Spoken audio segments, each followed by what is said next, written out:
কিনো হলো বাইদেউ ইমান মন মাৰি বহি আছে কিনো হ'ল বা একেবাৰে গোটেইজনীচোন একেবাৰে দৰ্জা মুখতে বহি লৈছে মোক কপালখন ফুটা বস্তাটা লম্বে ভাবিলো লবাই নাপাও পইচা গোটাব নোৱাৰো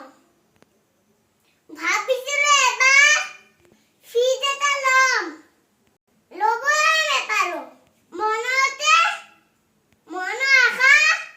মনতে আছে কেতিয়ানো লব পাৰিম ন গোটা 10,000 পাম বুলি ভাবি আছিলো পোৱাই নাই ভাবিছিলো